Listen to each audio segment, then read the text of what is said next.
On the eve of the historic inauguration of President-elect Bongbong Marcos, law enforcement officials doubled down on security measures while the Health Department reiterates the need to observe health protocols for those attending the event. AC Nichols reports. Final preparations are in high gear a day before President-elect Ferdinand Marcos Jr. takes his oath to lead the country. Over 9,000 uniformed personnel will secure the National Museum and nearby streets. Across the museum, anybody who wants to watch the inauguration will be allowed to stay in the Intramuros Golf Course area. Ay ating ma-accommodate ng almost 300,000. But of course, we have to observe itong social distancing. It can be less to that number. Strict security checks will be done by the entrance along Victoria and General Luna streets. Sharp objects are not allowed. People are discouraged from bringing backpacks as well. Protests will be allowed at freedom parks, including the Liwasang Bonifacio and Plaza Miranda. But authorities warn they will respond if protest activities become hostile or if rallyists attempt to go near the inauguration venue. Hindi po natin hayaan na magsagawa ng mga magulo o not peaceful assembly, no? Sa labas ng Freedom Park. Security forces are also considering jamming telecommunications signals around the National Museum.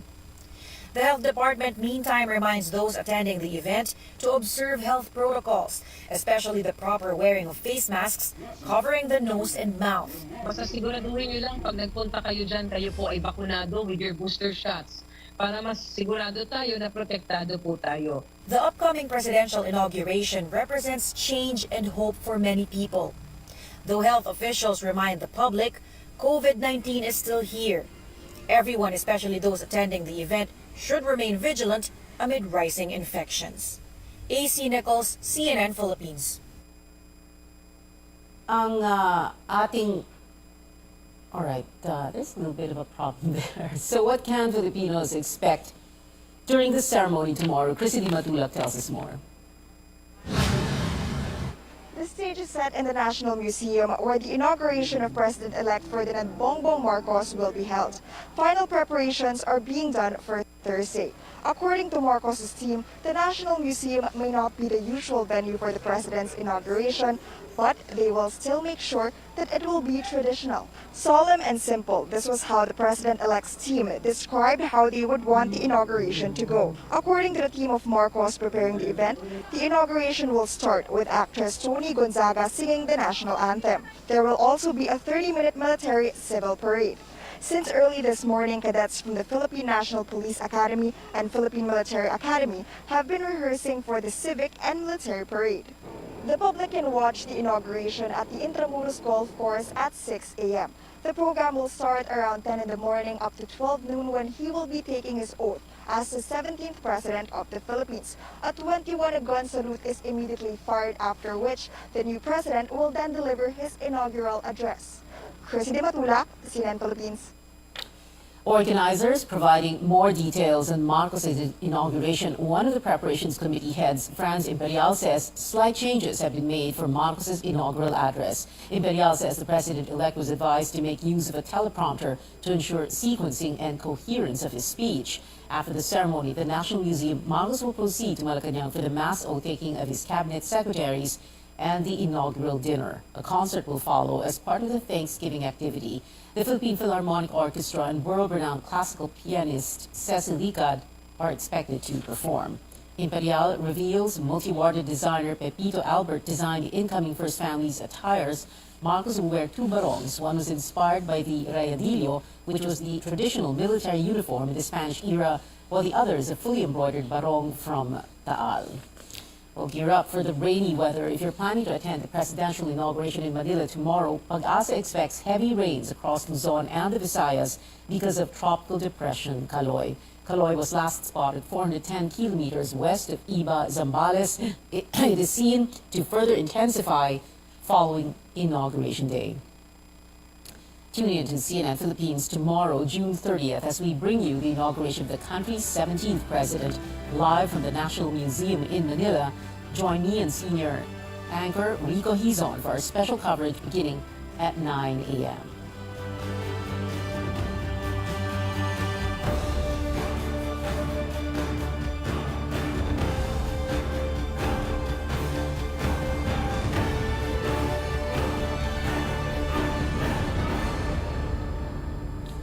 A big sigh of relief for President-elect Bongbong Marcos following the Supreme Court's move to junk petitions challenging his candidacy. The High Court, in a unanimous decision, says, quote, Marcos is qualified to run and be elected to public office, unquote.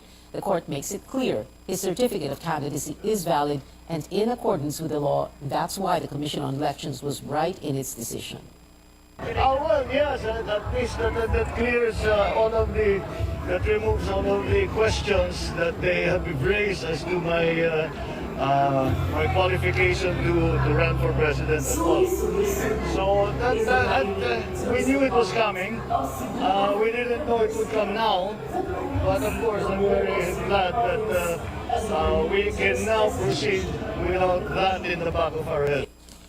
Marcos there speaking to reporters in Cebu after attending a mass oath-taking of local officials.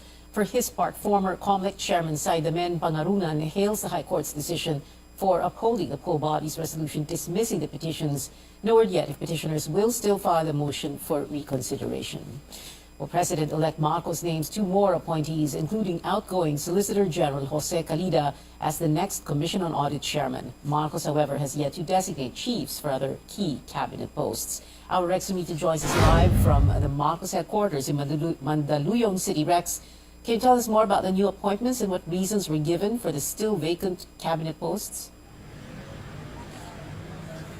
Well, Calida was Justice Undersecretary in the first 3 years of the Marcos administration. He also supported Bongbong Marcos and Rodrigo Duterte in the 2016 national elections. In fact, he's one of the leaders of the so-called Alyansang Duterte Bongbong at that time. Press Secretary-designate Trixie Angeles did not explain why Marcos chose Calida as a COA chief.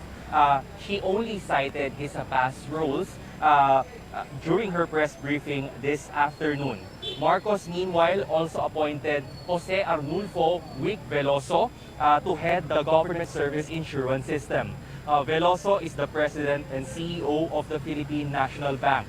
He also served as president of the Bankers Association of the Philippines. The President-elect, however, has yet to designate secretaries for other key departments. Among them, the Health Department, with the country still in the middle of pandemic. The Department of Energy, Foreign Affairs, Environment and Natural Resources, among others. Sinusuri pa po kasi nila, as you know, nagtalaga tayo ng applications process at saka mayroong proseso para sa pag-evaluate. Dahil nga, sinasabi nyo, mahalaga yung mga posisyon na ito, hindi ito pwedeng madaliin yung proseso. The Marcos team, meanwhile, says all is set for the presidential inauguration at the National Museum in Manila tomorrow. Preparations to meet the head, France Imperial, says they are hoping that everything will go smoothly as planned. Back to you, Pia. Rex and Mito there reporting. Up next on CNN Philippines, the Securities and Exchange Commission upholds an earlier decision to shut down online news group Rappler a day before the new administration takes over. And Vice President Leni Robredo prepares to step down from her post when we revisit the last 6 years of her term with Anjo Alimario. This is Newsnight, where we go above and beyond headlines.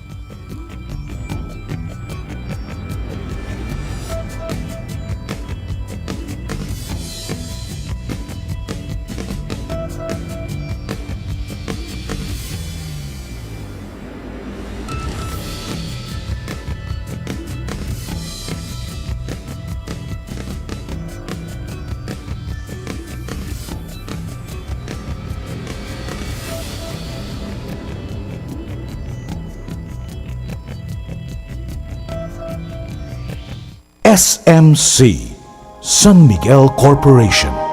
Bisag unsang industriya ang sudlan niini, tinguha sa SMC ang pag-uswag o paglambo sa mga Pilipino.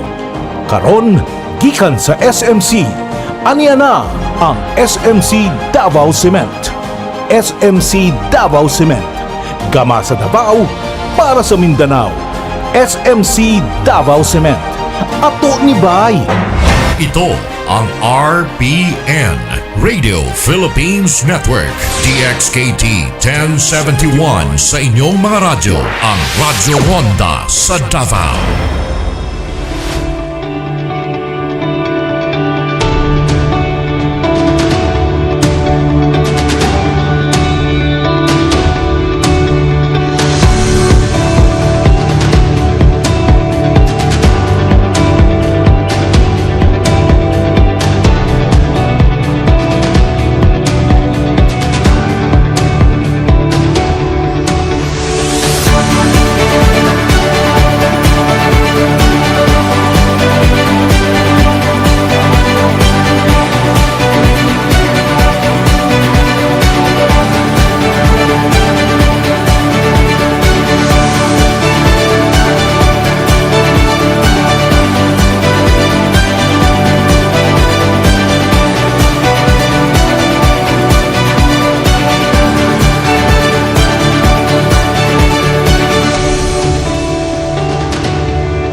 online news group Rappler has been ordered to shut down again. The Securities and Exchange Commission upheld an earlier decision to close Rappler down in a June 28 order. In 2018, the SEC revoked the registration of Rappler for supposedly violating foreign ownership rules when it allowed U.S. investment firm Omidyar Network to hold an investment instrument called Philippine Depositary Receipts, or PDRs.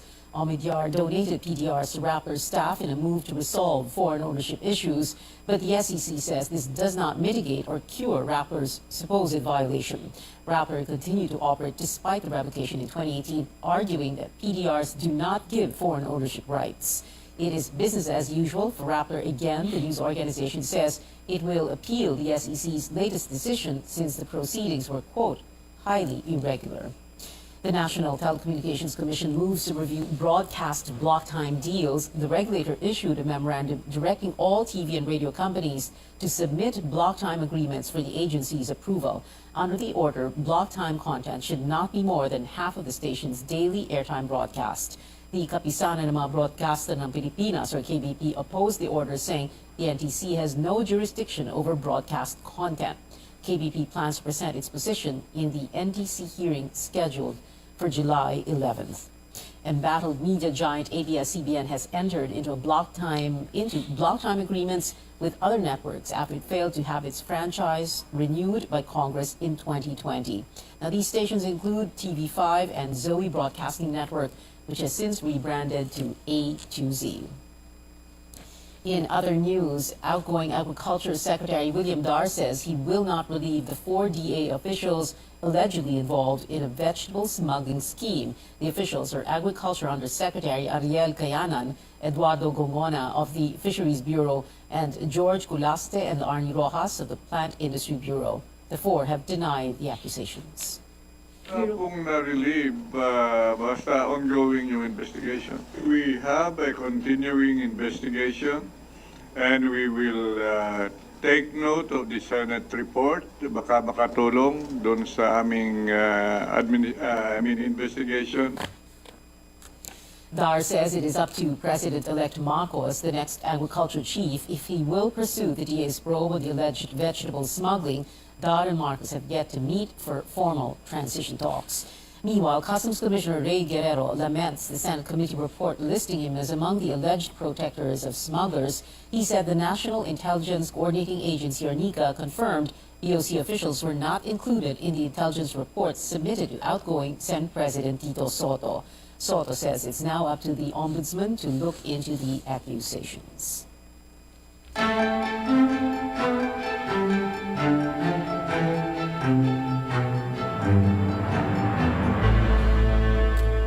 Organizers say the inauguration of President-elect Bongbong Marcos will be simple, solemn, and traditional.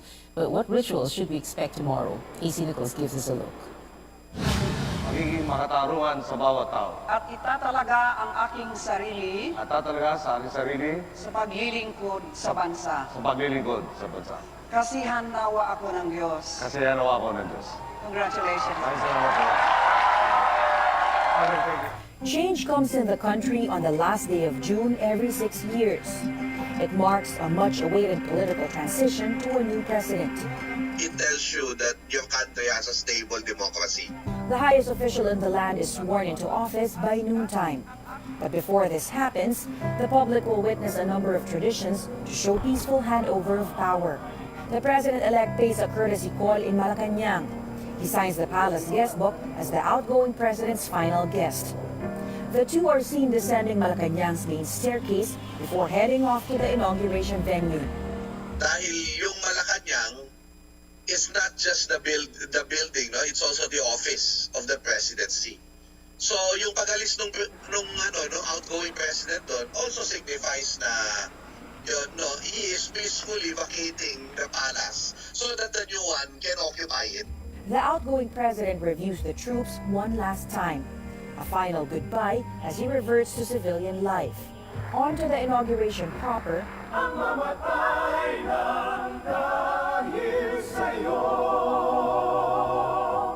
It begins with a national anthem followed by a prayer. Here we have chosen. The Senate President then reads the results of the elections, proclaiming the elected President and Vice President. As the new President takes his oath, he lays his left hand on a Bible, reflecting the country's majority Christian faith. A specific Bible typically holds personal significance to the President. In 2016, Duterte swore on a Bible owned by his mother, Soledad. Gloria Macapagal Arroyo used the same Bible her father did when he took his oath in 1961, while Ferdinand Edralin Marcos used two Bibles owned by his parents.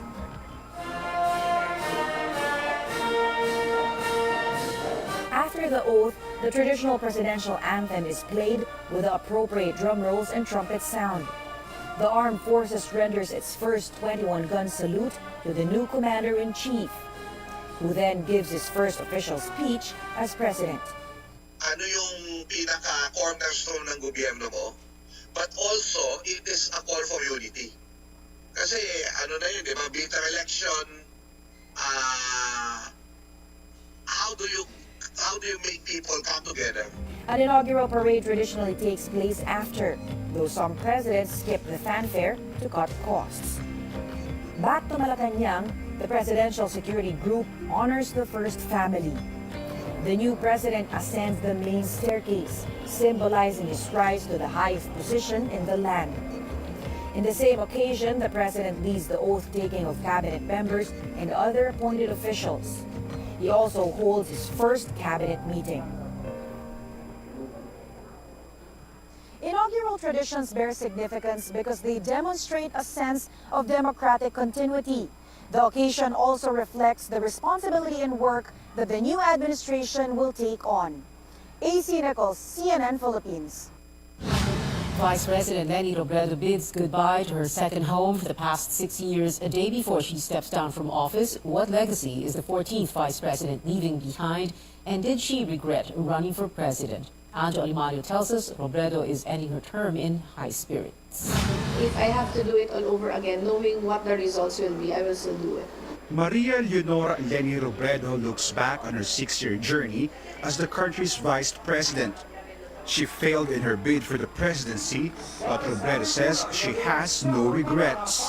Largely sidelined by the administration, and with all the attacks, disinformation, and lies thrown their way, Robredo says she's proud that she converted her office from ceremonial into advocacy-driven. Looking back, iniisip namin ng mga staff na siguro kung sobrang dali lang sa atin mag-request ng pera, hindi siguro tayo naging ganito ka-creative. For the 4th straight year, her office got an unqualified opinion from the Commission on Audit. She says she's both excited and sad leaving her office. After tomorrow, makakapanood na ulit ako ng mga K-drama after tomorrow. Mababasa ko na yung lahat na librong naghihintay basahin. Pero yung malungkot for me, yung mga taong iiwan. If there's one crucial decision that she won't forget, was the day she accepted President Duterte's challenge to lead the anti-drug war through the Interagency Committee on Anti-Illegal Drugs. Kahit 18 days lang yung binigay sa amin, those were the parang best 18 days of our OVP life. Kasi talagang we worked the hardest during those 18 days. Kasi alam namin na tatanggalin ako at any time. Robredo vows to fight the machinery of disinformation. Kailangan magkaisa na yung taong bayan para salbahin yung ating demokrasya. Kasi kung wala tayong gagawin, gigising tayo na isang umaga na nare-realize natin na wala na yung mga freedoms na pinaglaban natin for a very long time. Robredo is leaving the political limelight, but she'll remain busy setting up Angat Buhay NGO for her dream of making it the widest voluntary network in the country a reality.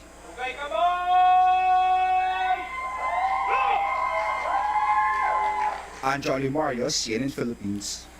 The Duterte administration makes a last-minute move to provide relief for poor Filipinos. Officials have begun the distribution of the 500 peso monthly subsidy to cushion the impact of rising prices. The Social Welfare Department says 1.2 million people have received 2 months' worth of aid, or 1,000 pesos each. Around 12.4 million households will benefit from the 6-month program. The local currency plunges to the 55 peso mark. The peso closed at 55 pesos and 6 centavos against the dollar today. That is the weakest since 2005. The lowest the peso has ever been was at 56 pesos and 44 centavos in October 2004. Coming up on Newsnight, pole vault sensation EJ Obiena establishes a new season best on his first meet since recovering from COVID-19. Plus, the Philippines gets ahead in Miss Supranational Talent Competition with Alison Black entering the top 6. Find out more after the break.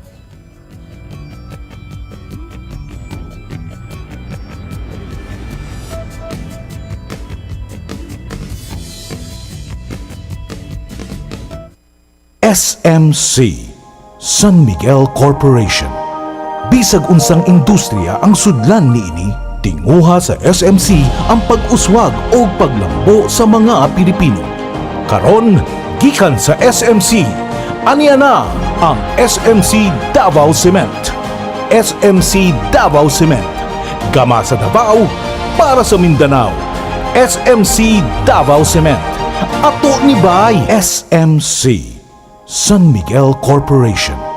Bisag unsang industriya ang sudlan niini, tinguha sa SMC ang pag-uswag o paglambo sa mga Pilipino. Karon, gikan sa SMC, aniya na ang SMC Davao Cement. SMC Davao Cement. Gama sa Davao, para sa Mindanao. SMC Davao Cement. Ato ni Bay. Ito ang RPN, Radio Philippines Network, DXKT 1071 sa inyong mga radyo, ang Radyo Ronda sa Davao.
Breaking news at this hour, the LTFRB grants the provisional fare hike for jeepneys across the country, raising the minimum to 11 pesos. The order will take effect a day after publication in a newspaper of general circulation. Transport groups who filed a petition say the increase is urgent amid rising fuel prices. And moving on to sports news, taking another golden leap is Pinoy pole vaulter EJ Obiena, who topped the Täby pole vault gala in Sweden on Tuesday. The athlete cleared 5.92 meters, setting a new season best right after recovering from COVID-19. Obiena will next compete in the Stockholm Diamond League on Friday. Now, on the basketball court, how will Gilas Pilipinas measure up against New Zealand in tomorrow's FIBA World Cup Asian qualifiers? Gilas' head coach told CNN Philippine Sports Desk about how we're likely to see Dave Ildefonso in the match after his injury and which players are stepping up amid some notable absences. He wanted to come with us and we welcomed him in the team just to be with the team. Maybe we will be able to get some minutes off him, but at the moment, you know, his injury is about the same as it was before the Korean trip. Gio Chu has made, you know, really big improvements in last month. The fact that Ange got injured right before the Korean trip, you know, really put pressure on Gio. He would come in for limited amount of minutes, and he was put in a hot seat going to play against Ratcliffe and Kim, two genuinely hard international players for Korea, and he's done extremely well. Gilas lost its last match against the Tall Blacks last February 27th in the previous window of the World Cup qualifiers. Now, on U.S. television, the Muppets are promoting vaccination against COVID-19 for young kids. The non-profit educational group Behind Sesame Street released a video where Elmo, who's aged 3.5, gets inoculated. Moderna and Pfizer vaccines got emergency use approval in the U.S. this month for those at least 6 months old. In the Philippines, some COVID-19 doses have been approved for kids as young as 5 years old. And moving on to the beauty pageant scene, the Philippine bet Alison Black is in the top 6 of the Miss Supranational Talent Competition. Also on the list, Miss India, Miss Indonesia, Miss Jamaica, Miss Japan, and Miss Mexico. These contestants are set to perform at the pageant's Night of Fashion and Culture for Ukraine this Saturday in Poland. Black, who is also a professional dancer, performed a ballet piece for her talent entry. Miss Supranational 2022 will be crowned on July 15th. And that is it for now. Join me again on News.ph at 7 p.m. and on Politics as usual at 8. I'm Pia Hontiveros for Newsnight, where we go above and beyond the headlines.